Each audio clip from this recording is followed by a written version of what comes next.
Thank you so much for turning up. This has been a strange few years for me, a strange few years. I am a motivational speaker. This is what I do. I go into strange rooms full of strangers, and I hopefully end with a load of friends. This was an event over in 2019, and over at Aston Villa Football Club.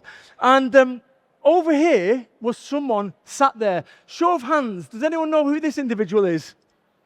Put your hand up if you know who that individual is. That's my stalker.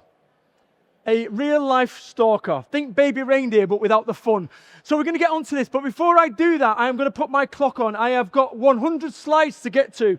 So if you see something that you like, take a photograph of it. It won't be there for long, I promise you. Okay? But look, just to put your mind at ease, I am from Salford, Manchester. Do have a shaved head, do have tattoos, but don't worry, I'm not a drug dealer anymore, but we can all change, and that's what today's about. So over the next 40 minutes, what I'm going to do is I'm intending to give you some hope, some optimism, and some belief. This is a piece that was in the Daily Mail. What drove this woman to start motivational speaker for years, having met him for just 30 seconds? Now, can I just ask, is there any stalkers in the room today? That's exactly what a stalker would say. No, I'm not a stalker. But before we get to that, I'm going to just share a little bit about my life and my business. How it all started. On the 16th of December 2004, I told my employers to shove the job up their arse. Anyone ever done it? Anyone ever thought about it? Well, I did it. I'll tell you something, people. It was a wonderfully liberating experience. It really was for those 3 hours whilst I drove home. I'm married. I've arrived home going, you know when your blood goes cold? Yeah, that. I've opened the door, and standing before me was 8.5 stone of common sense. My wife. She says to me, you're home early, you're here to look after baby Ben while I go shopping. That's one way to look at it, Kerry. The other way is I've told my employer to shove the job up their arse on a point of principle. What do you think, boys and girls? My supportive wife said, I've been told I can't swear today, but she said, you're an idiot. Why couldn't you keep your mouth shut for 5 days and get your Christmas pay? She had a point. But look, Kerry, I'm going to start my own business off. How difficult can it be? See, I thought that running a business was all going to be private number plates, fish tanks, and spinny chairs. The reality of it was low sales, no sales, and depression. And in my case, a whinging wife. But look, I started my business off with £25,000 in debt, no income. No income. I've got no qualifications, not a single one. I've done 4 years on benefits. I've been addicted to drugs twice. You've got to work really hard to get addicted twice, right? And I deliver pizza at 31. But think about it. Every single business here, your business was once an idea. Zero was an idea in somebody's head to say, okay, we're going to do this. Everything starts here. Everything starts here with an idea. But not every vision turns into a decision. And that's what today's about. But it's about hope, optimism, and belief. Because when I started my business off £25,000 in debt, that's all I had. Hope, optimism, and belief. You know what my wife had? The exact opposite. But sometimes you've got to do the unthinkable. I started a business off and nobody gave me a chance. And I opened up the words and said, welcome to the future of business networking. And people were sniggering and laughing. This is for networking, the business that I started. £25,000 in debt, no income, no investment. And we ended up growing it to 68,000 business networking meetings across the UK in the 16 years that I run the business. 68,000 real-life business networking meetings. And this is me having the biggest stand of the show. Size does matter, ladies, as you well know. And this is me, my first ever speaking gig. This guy here is Scott Hyder. Scott Hyder is the founder of Accountex. He gave me my first ever opportunity here. I was on a stand and the last keynote speaker dropped out 2 hours before.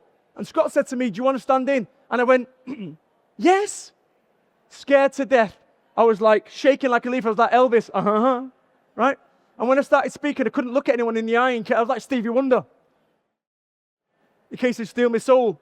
So everyone's got to start somewhere. And it's about being the best you. This is, by the way, this is me at zero. This is me at zero. ZeroCon, main stage. And the reason I'm saying this isn't to say how clever I am. Yes, it is. This is my 4th book. I've written 4 books. I'm writing my 5th one at the moment. Look at what the Times said about me. I am from Salford, council estate, proper. Right? What is going on? And the reason I say this is that when you look at the whole influencer stuff and the way that social media is, everyone's doing really well. You look on social media, LinkedIn, every platform, all you'll see is people doing beautifully. I feel really sorry for this lady, by the way, who's had no brief, so a big round of applause for the lady who's doing the thing. Thank you so much. Like, really, tough assignment. But look, Think about it. That's what we've got to do. Everyone's doing really well on social media. But let me explain something. Mountaineers do not stay on the top of mountains. This is me having a nervous breakdown in 2012. Nobody talks about this in business. And what we end up doing is our life and our business is like a game of Jenga. We end up with these big wobbly towers of success where you're trying to balance all these things, finances and relationships and sleep and children and babysitting and all this kind of stuff. And then you throw on top of that a digital world. And you only need one or two of these things to start falling over, and now your business has gone kaput. And we end up in survival mode. And when you're in survival mode, you can't be entrepreneurial. You can't be entrepreneurial. And this is what people try to do when they're in a mess as a business. When they're in a mess as a business, they try to work their way through it. Let me tell you something, people. I've been through all manner of stuff in my life, and I'm going to share that with you. But you really need to deal with this, your brain. Because this is where the business happens. Your biggest chance of success is here. Your biggest chance of failure is here. So think about it right now. Whereabouts are you? Are you in this sweet spot, which is where I am? But let me tell you something. I've veered between this and this with this stalker, and we're going to get to this. This is me at Zerocom. 2019, November 2019. That was my biggest ever gig. And then something happened, which you might recall. The pandemic arrived on our shores about 4 months later. And any hope, optimism, and belief had kind of gone. And it was replaced with fear, pessimism, and doubt. Now, show of hands, anyone seen Panorama with me on? Fabulous. If you've not seen it, go to My Online Stalker on BBC. You'll see a program all about my stalker. The lady is called Sam Wall. This is Sam Wall. And these are some of the things that Sam said about me. There's been arrests on me, but let me explain how it all goes back. I met her for 30 seconds in 2019, like an event like this. She asked for a selfie. I had a selfie. Right? I'm a motivational speaker. You've got to have a motivational speaker pose. Come on. Asked for a selfie. And that was it. Great. Nothing special about it. Lots of people ask for selfies. And then 2 years later, on Facebook, a post appeared. I'm being harassed at the moment by someone. Oh, chicken, who's that? Hundreds of people went on there. Then the next day, it's a high-profile speaker. This one's still going, this post. This one's still going. The next day, it's a high-profile motivational speaker. 3 comments down. Is it Brad Burton? Yes, he looks a wrong 'un. Do I look a wrong 'un? I'm not trying hard enough. Of course I'm a wrong 'un. I'm from Salford. That's what we do. Proper. Right? So it was a very easy picture to paint on social media. It was almost like a reverse influencer. Everything that I did, and straight away I had 100 people giving me death threats. I'd done nothing. Someone that I'd met 2 years prior. So I did what any normal person would do. Ignored it. And then it got to a point where I couldn't ignore it anymore. And I spent £3,000 on a cease and desist letter. Bear in mind, my business, my national networking business, £2.5 million at its height, collapsed. Gone. Overnight. So I've got no money. I've gone from being this guy to circumstances out of my control with the pandemic, not being that guy. And now I've got a stalker on it. Things were tough as it was anyway. You try to throw a stalker on it, it's a bit like putting bacon on everything. Any vegans in the room, by the way? Just saves you a job telling everyone. My wife's a vegan, go easy on me. So the point is anyway, look, this was going on LinkedIn. LinkedIn. This is like day in, day out. Hundreds of posts. LinkedIn, Meta, Facebook, Instagram, Twitter. Every single day. I broke into a property. Look at this. But what happened is she built it up. There was hundreds of people supporting her. Hundreds of people. People that were rivals in business were amplifying the message. I'd done nothing wrong. Nothing. I poisoned the cat. You're laughing more than I did, I'll be honest with you. Right? I've slashed the tires. I put bricks through a window. I was giving her death threats every single day. Worst death threat ever. Every single day. You're doing it a second time. Why would you? Anyway, beyond me. Oh, and then she got a restraining order put on there. What? Gang stalking. I've been charged and sentenced. I'm a motivational speaker. I pride myself on my reputation. I'd done nothing wrong. Do you imagine how unfair that actually is? It was tough. And it only got tougher. It only got tougher. Because what would you do? The cease and desist letter that I sent, that I paid £3,000 that I didn't have, she put it on social media and said, I'm not getting bullied by this guy. And guess what everyone said? Fight the good fight. Fight the good fight. Don't put up with his bullying. I'd done nothing wrong. You know, everyone has a breaking point. I don't care how big and strong and tough you are. This is a muscle. And you put too much strain on it. And at one point, I was sat on my desk. And the thing that kind of got me over was she posted a stalker protection order against me and said that she had this official police document against me. At which point, I went to the police. And you think that you go to the police and say, there's thousands of posts about me, and all of a sudden blues and twos around there, and what they're going to do is they're going to make her remove them. Doesn't work like that. This was a slow process. Months of going through this. I contacted the social media companies to say, hey, guess what? Remove them. Nah. And then it got to this, where I've got a twin brother. That's how she justified me being in prison. I've got a twin brother. What, with the same dental work, and the same tattoos, and the same boyish good looks? This is my twin brother, Tarquin Burton, right? Isn't it funny? Do you reckon Tarquin looks like someone who stalks someone? But anyway, this is the thing. It just got crazy, and now I'm going mad. I'm having to do Facebook Lives, like at Paddington Station, and showing a newspaper to say that I'm not in prison. You know something? I've realized something throughout all this time. This will work for you, and you work for your business, and it worked for your life. E plus R equals O. The event, stalker, out of my control. My response dictates the outcome. Because at some point, what I was trying to do is I was going to go on social media and start arguing with her. Right? And if you do that, all you end up doing is destroying the case. All you end up doing is destroying the case. So I had to sit there and soak it up where hundreds of people said, I'm this, this, and this. Or I could have gone on here, put my shoes on, and started arguing. Show of hands, has anyone had an argument on social media? Has anyone, keep your hand up if you've won an argument on social media. Right, you see the point. Pointless.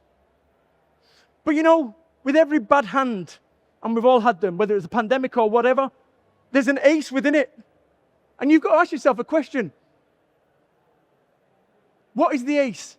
How do I make this 1 into an 11? What does it make possible? Because you're going to have stuff that comes your way that you didn't ask for, that you don't deserve, but you have to accept. You have to accept. You have to surrender to it. And that's not to say it's fun, but what did it make possible? It made possible that actually I could get the story out there. And this is, once again, double page spread and the thing here. This is me. I tell you what, 10 minutes of breathing in, oh, tough gig. Wall accused Brad of manipulation. It's been a funny old time. I was losing gigs when I had no money. I've got a wife that is not cut out for fighting. She's not cut out for this. She never signed up for this. When I said, I'm going to start a business off, she never signed up for this. She never signed up for a nervous breakdown. She never signed up for a near marriage breakdown. She never signed up for a stalker. And when you understand this from a business perspective, you signed up because you've seen that you want to get a Range Rover Sport. You want to get a big house. You want to get... Well, guess what? The only way you're going to get stuff like that is if you're prepared to put up with stuff that you don't want. So we turned it into a positive. Me wearing a suit. Somebody said, are you going to court? I said, yes. But let me explain something. This is my life. This is what I do, life stories. Because within each of our lives are these stories, and most people are not daft enough to share it. But I'd be the worst motivational speaker ever if I didn't share it. So let's look at my life. You know, above the orange line, everything's amazing. Below, my dad left when I was 6 months old. That's cool. I'm all right with that. Right? I'm all right with that. But my mum got remarried, and then they separated when I was 7. That was sad for me, that. So as a young 7-year-old, I had to try and cope with this. And then I got into the rave scene. Right? And I discovered things called nightclubs, drugs, and women. Right? Great fun, but nonetheless. And then I got shot at. And my life again, just overnight, through no fault of my own, I got shot at and I had to move away. And it took me all this time to refine myself. And then I walked out of a job, which the wife was delighted with. And then I found E4 networking, which was amazing. And then I had a nervous breakdown, marriage breakdown, and business breakdown. Yay! But I've got a multi-million-pound business. Boom. And then I started rebuilding myself again. Then the pandemic and stalker. And now I'm back up here again. Motivationalleader.co.uk, by the way. Do you have a look at that? So we've all got a life story. Every single individual in here has a life story. And every one of these moments is pivotal in terms of how we find this, our hope, our optimism and belief. Because I want you to find that within you. I want you to find that hope, optimism and belief within you. Because it's there. It's there. One of the things I've realized throughout all this time, energy is so important. Your energy is so important. If you've got low energy, you're more likely to be depressed or lethargic or anxious.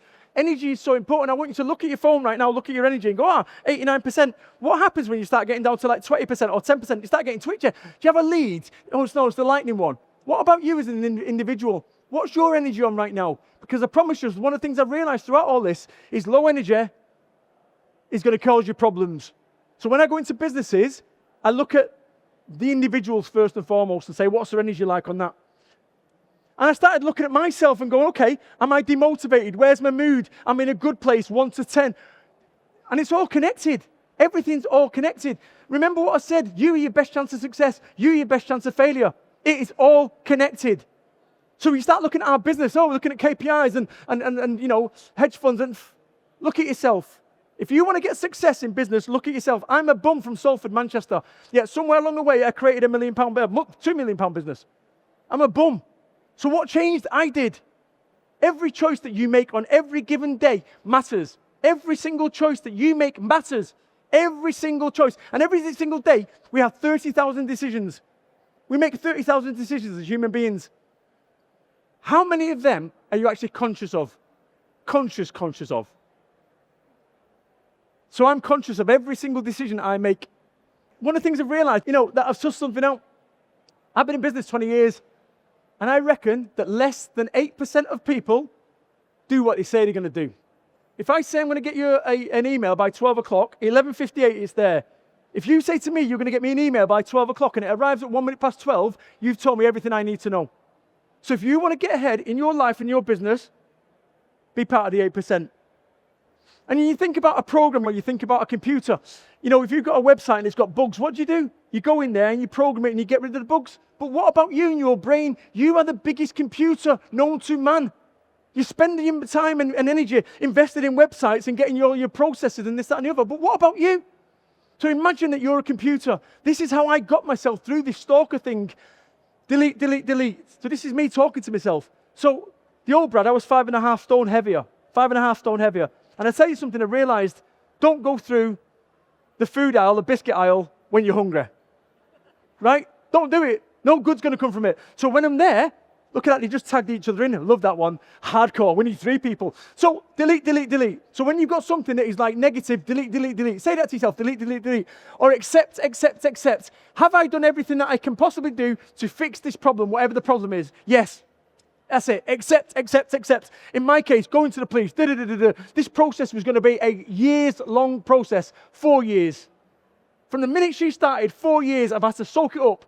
This is the first time I've ever spoken about this in public. 4 years. Thousands of posts. I'm this, I'm that. All lies, all proven to be lies. Because she's got sentenced in November the 29th on 5 counts of stalking and harassment and malicious communications. So when you've got to get into some real work, action. Today, I said to myself, energy. And then if you've done everything, relax. Talk yourself, program yourself to be better. And then ask yourself this question. To make things better in my life, in my business, in my world, what do you need to do? What are the 6 things that you need to do right now in your life, in your business, in your world, in your relationships to make them better? Do it. Why wouldn't you do it? Why wouldn't you do those 6 things that you know right now that you need to do? And if you've done them all, accept them. If you've not, do something about it. And this is an interesting one here. This is what I did when I couldn't think straight. My entire brain was like knotweed, being dominated. And even well-meaning people, I blocked her, which is what I was told to do by the Susie Lampu Trust. Block her, ignore her, report her to the social media companies. I'll get to them. But I did just that. And I'd wake up to 20 or 30. Remember, I used to run a national network with thousands of members. 30, 40, 50 posts or DMs. Have you seen what she's wrote about you? And what we're sharing on here, by the way, isn't the worst by a long shot. By a long shot. Trust me, what I've shared on here is 1 to 4.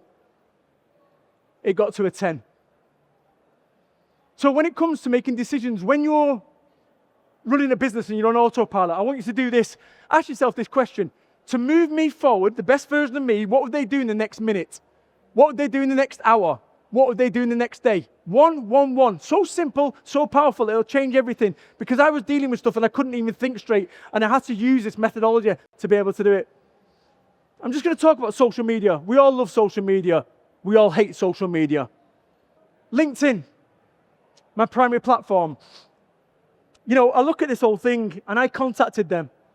And I contacted them to get it removed, the posts. To get her post removed while the police investigation. They wouldn't refuse them. I spoke to their dispute team over in America 3 years ago, and they went, our legal team say that she's not broken any terms and conditions. Sorry, thousands of posts saying they've done this, with the police inquiry. So what hope have you got of removing something if somebody decides to come after you? I think we're going to look at social media in 20 years' time in the same way we look at smoking or we look at asbestos. And the reason that they didn't remove these posts, why do you think that is? I've got no idea. But let me tell you something, people. Less than 2% conviction rate. Less than 2% conviction rate for stalking, for online harassment. Less than 2%. Why do you think I managed to get a less than 2% conviction rate on? If it wasn't for those pesky kids, there's a group of 40 people, friends of mine from the network, that set up a WhatsApp group that evidence gathered for me because I couldn't face it. I said everyone has a breaking point. At one point, I sat down in my chair and for 4 seconds, I contemplated killing myself. Me. 4 seconds, I went, oh, shit. And I went to the doctors to get some Prozac. Me. Somebody that I met for 30 seconds. Spent 4 years trying to ruin my life. And I wasn't the only victim. We found a handful more.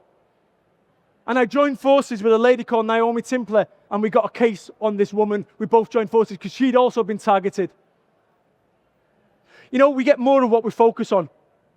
We get more of what we focus on. I want you to think about the 3%. Right now in any scene, just stop listening to me for a second. You can now hear all the noise. That noise has always been there, but you tuned it out. 3%. 3% of any scene. Anytime you're in a meeting or talking to someone, 3%, only 3%. That means 97% of the scene doesn't get processed. So what I've been doing is I condition myself to focus on the positive in every single scene. Focus on the positive in every single scene. And I want you to focus. I have a look at these things right now where you should be focused. Choose one of those things and decide to be the best version of yourself going forward today to bring that in. You know, fear, pessimism, and doubt. There's going to be times when we all have that fear, pessimism, and doubt. Every single one of us, and I'm not oblivious to that. But what I want you to do when you get that fear, pessimism, and doubt, I want you to change the channel. I want you to say, you know what? Stop. Change the channel. Change the channel. If I'd not had these tools, it's questionable whether I'd still been here. I'm serious. And I want you to change it to hope, optimism, and belief. Now, a positive mindset won't solve all your problems, but a negative one will give you more.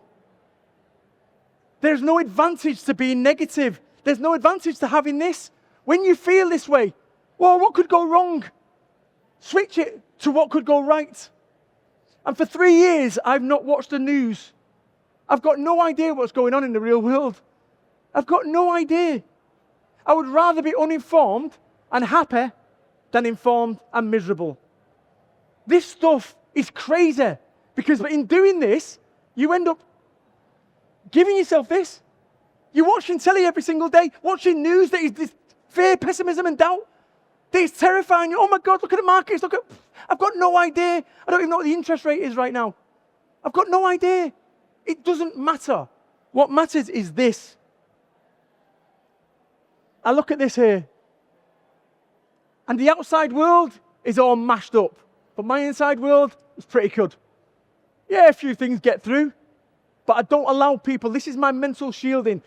This is my superpower that enables me to act, to be able to move decisively, because I've not eroded my mental shielding watching stuff that I can't impact. Yeah, there's stuff going on around the world, but I can't impact it. The clock is ticking. All our clocks are ticking. You're now 28 minutes closer to death since we started speaking. Wonderfully positive story. And the reason I'm sharing this is this. This is my dad. He just took me on a once-in-a-lifetime holiday over in California. This was in California, and that was 1981. And my dad died at 53. I'm 52. This is me with hair. I did have a Lego hair, it looks like. That's not AI. And this is my mum. My mum's now 80. That was a picture after the stalker case. That's me in 20 years' time. It's always in 20 years' time, isn't it? It's always in 20 years' time. I bet my dad thought it was in 20 years' time as well. You know, when we look at this whole thing here, what drove this woman to stalk a motivational speaker for years? I have no idea. We've never got to the bottom of it. But every single day, you're going to encounter people that can impact your life positively or negatively. It would be lovely to think that everyone is a positive influence and impact on your life. But some people are not. Some people are not. And I try to see the best in every single individual. She was due to get sentenced last Friday after the second adjournment. And then I get a letter this Monday. I'm a victim in this. I'm okay with it. Don't worry. I'm out, everything, the worst is gone. But the point is, this legal system has taken 4 years from the minute that she posted thousands of posts. The police couldn't remove them. The social media platforms wouldn't remove them. The legal system, sending letters, couldn't remove them. I had to soak it up for 4 years, and I'm going to have to soak it up for another 3 weeks as well. But if you think I've got problems, try being her. You know what they say? Revenge is a dish best not served. And I realized something about life. There's been numerous times in my life when revenge would have tasted sweet. But I realized something as I've got older. All revenge does is come back to you. We've all got a past. Every single individual in this room has a past. And I want you to decide what is worth keeping. Decide what's worth keeping and decide what needs to be let go. Because right now, you've got something that you need to let go on. You need to let go of it. Life cannot move on until you let go of it. I want you to think right now like a red hot coal in your hand. How long would you hold on to it? You wouldn't, you'd let go of it. But we end up holding on to what they did. How they did us wrong. They ripped us off. They stole our client. They stole our stuff. Let it go. Because one day, it's not going to matter. And what matters is this. My religion. Bradism. Help many, hurt few, live life. I live my life to that. And this whole thing, this whole stalker thing, was a test for me to see whether I really lived that. Anyone that saw Panorama?